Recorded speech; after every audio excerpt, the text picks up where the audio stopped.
अस्सलाम वालेकुम स्टूडेंट्स, बिस्मिल्लाहिर्रहमानिर्रहीम। और today's topic is discuss the Pheri Queen as an allegory. Allegory किसे कहते हैं? एलेग्री कहते हैं टू लेवल स्टोरी को। तो जो फेरी क्वीन है, इसकी समरी आपने पढ़ी थी तो आपको पता चल ही गया होगा कि ये एक एलेग्री है, एक टू लेवल स्टोरी है।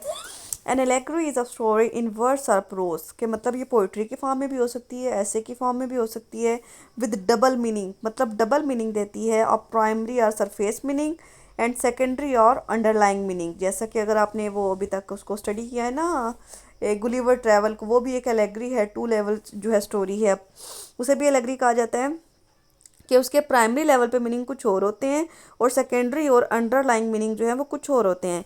इन an allegory something is presented in the guise of another. Allegory में क्या है कि कुछ एक चीज़ जो है ना वो दूसरी चीज़ के अंदर जो है ना कोई एक कह लेते हैं ना, जैसे बहरूपिये के रूप में छुपी हुई होती है। Allegorically in book one of the Pheri Queene Spenser has shown the fight between vices and virtue. अगर आप बुक वन को स्टडी करें ना फेरी क्वीन की, तो स्पेंसर ने हमें ये दिखाना चाहा है कि वो जो नेकी और बदी होती है ना वो एक दूसरे के किस तरह से अपोजिट होती हैं, एक दूसरे के कितनी मुखालिफ होती हैं। Finally the Triumph of विर्चू, and पे जो है उसने हमें नेकी की, विर्चू की जीत दिखाई है, फतह दिखाई है। Now we need a critical discussion that Fairy Queen is an allegory. Allegory, अब हमें इस बात पर डिस्कशन करनी है कि फेरी क्वीन जो है एक एलेग्री है या नहीं। Moral and spiritual allegory in the Fairy Queen deals with the action and interaction of virtue and vices. अब अगर एलेगरी को फेरी क्वीन को देखा जाए तो इसमें जो है ना नेकी और बदी के जो इख्तलाफात होते हैं ना उस पर बहुत ज़्यादा बहस की गई है। The good character stand for the various virtues। जो अच्छे करेक्टर्स हैं ना वो जो है जाहिर सी बात है अच्छे काम ही करेंगे। And the bad character stand for the corresponding voyages. और जो बुरे करेक्टर्स हैं वो बुरे काम करते हैं। The Red Cross Knight stands for holiness and Lady Una truth and goodness. अब जो रेड क्रॉस है ना, इसमें रेड क्रॉस नाइट जो है वो होलीनेस को, पाकीज़गी को जाहिर करता है, और लेडी ऊना जो है वो ट्रुथ को और गुडनेस को जाहिर करती है। Her parent symbolise human race and dragon who is imprison them stands for evil. और उसके जो पेरेंट्स हैं वो ह्यूमन रेस को जो है शो कर रहे हैं, सिम्बोलाइज कर रहे हैं, और जो ड्रैगन है जिसको कैद किया गया है वो बदी को जाहिर करता है। The mission of holiness is to help the truth fight evil and thus regain its rightful place in the human heart. अब होलीनेस का जो है मकसद ये होता है कि वो सच्चाई की जो है जंग लड़े, बुराई का खात्मा करे, और जो है एक इंसानी दिल में जो है ना एक अच्छी जगह जो है हासिल कर सके। Thus the Red Cross Knight encourage by Lady Una kills the monster Error monster Error and marches ahead on his way. अब रेड क्रॉस क्या करता है कि वो लेडी ऊना को जो है ना हौसला बढ़ाता है कि वो मॉन्स्टर को मार दे और अपने रास्ते पे, अपने मार्च पे, अपने मिशन पे आगे बढ़े। This is the first moral truth taught by the story. सबसे पहले तो स्टोरी का जो है ना सबसे पहला जो मॉरल लेसन है ना वो ये है। Archimago and magician who symbolises hypocrisy. अब आर्कीमेगो जो कि एक जादूगर है ना वो हाइपोक्रेसी को, मुनाफकत को जो है शो करता है। Is an evil in the disguise, जो कि एक बदी के रूप में है। His mission is to work out sinister design and intrigues against the Red Cross. अब उसका मिशन क्या होता है कि वो चालें चलता है रेड क्रॉस नाइट के खिलाफ एंड लेडी ऊना और लेडी ऊना के खिलाफ, so that they may be separated from each other, ताकि रेड क्रॉस नाइट और लेडी ऊना जो है ना एक दूसरे से अलहदा हो जाएं, जुदा हो जाएं। The moral and spiritual allegory blends with the religious allegory of the book. अब अगर इसके मॉरल और अखलाकी और रूहानी एलेगरी मीनिंग को देखा जाए तो ये जो एक ना मजहबी किताब लगती है जिसमें जो है ना मजहब सिखाने की कोशिश की गई हो। The reformation was the most important religious movement of the time. Reformation मतलब जो इस्लाह के लिए तहरीक चलती है ना वो उस वक्त की बहुत ही अहम मजहबी तहरीक थी। And his epic Spenser has represented it allegorically. और वो सारे जो सीन है ना उस मूवमेंट के जो सारे अहम पॉइंट्स हैं ना वो इस फेरी क्वीन के ज़रिए स्पेंसर ने हमें बताने की कोशिश की है। He strong supporter of the reform church of England.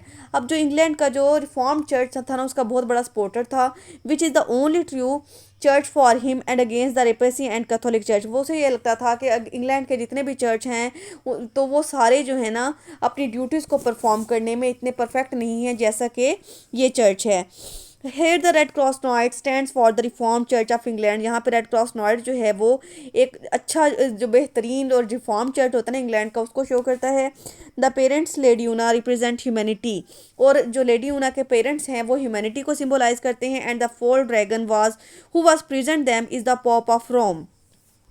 और जो वहाँ का जो जिसको ड्रैगन होता है ना, फोर ड्रैगन, जिसको जो कैद में होता है, वो वहाँ की बदी को जाहिर करता है, उसे पॉप ऑफ रोम भी कहा जाता है। The monster Error allegorically stands for error और mistake which human beings make in course of their lives. अब मॉन्स्टर जो है ना, जो वहाँ जो शैतान है, वो इस हमें जो है इसके एलेग्रिकली ये पैगाम देने की कोशिश की जा रही है कि इंसान जो है ना, उसमें कहीं ना कहीं बुराइयां ज़रूर पाई जाती हैं जो कि वो अपनी ज़िंदगी में कर गुजरता है। The fight of the Red Cross knight with monster Error symbolise the conflict between Protestantism sorry Protestantism and Catholicism के मज़हब के उन लोगों के खिलाफ जो मज़हब के हक में होते हैं, और वो लोग जो मज़हब के ख़िलाफ़ होते हैं, उनके दरमियान जो कन्फ्लिक्ट पाया जाता है, जो क्लैश पाया जाता है ना, ये दोनों करैक्टर उसको सिंबलाइज करते हैं। The books and the papers formatted by the error allude to the scurrilous pamphlets directed against Queen Elizabeth by the Roman Catholics। अब कुछ उसमें जो है किताबों का भी जिक्र किया गया है, कुछ पेपर्स का जो है वो बताया गया है जो पम्फलेट के फॉर्म में थे और क्वीन एलिजाबेथ के और रोमन कैथोलिक्स के खिलाफ जो थे पब्लिश किए गए थे।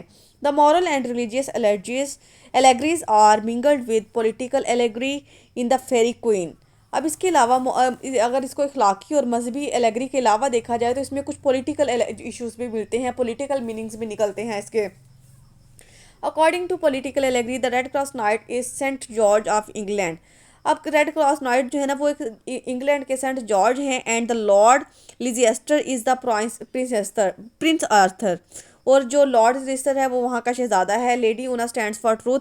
लेडी ऊना जो है ना, वो सच्चाई की जो है एम्बॉडीमेंट है, मुजस्मा है, which is represented by the national church of England, जो कि इंग्लैंड के नेशनल चर्च को रिप्रेजेंट करती है। Una's parents are the people of England who are hold in the subjection of Roman Catholicism represented by dragon. अब क्या है कि उनके के जो पेरेंट्स हैं वो आम ह्यूमैनिटी को, आम लोगों को जाहिर करते हैं, सिम्बोलाइज करते हैं, जो कि रोमन कैथोलिज्म में रह रहे होते हैं और जिनका सामना जो है ड्रैगन जैसे लोगों से होता है। The monster is one of the powerful but evil forces of Catholic by faith. अब जो सॉरी रोमन कैथोलिज्म, अब मॉन्स्टर एरर उसका जो है एक पावरफुल फोर्स है, एक बहुत ही ताकतवर इंसान है जो कि रोमन कैथोलिज्म में अपने वहाँ के रूल्स के रेगुलेशंस के अगेंस्ट जाने की कोशिश करता है। आर्कीमेगो जो एक मैजिशियन था stands for Philip two of Spain who has a Roman Catholic by faith.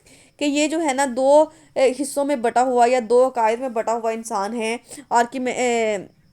Archimgo, one instrument of the separation between the Red Cross Noite holiness and the daily Una truth। अब ये क्या काम करता है कि इसका मकसद ये होता है कि जो रेड क्रॉस नॉइट जो कि होलीनेस मतलब पाकीज़गी की इलामत है, और लेडी ऊना जो कि सच्चाई का मुजस्मा है ना, उन दोनों को अलहदा कर दे। मे आल्सो भी identified with the Roman Catholic pop. इसके अलावा इसका ताल्लुक रोमन कैथोलिक पॉप से भी होता है। To conclude, according to above discussion, we can see that Spenser's The Fairy Queen is one of the greatest allegorical epic we have ever read in English literature. It is an excellent moral and spiritual allegory।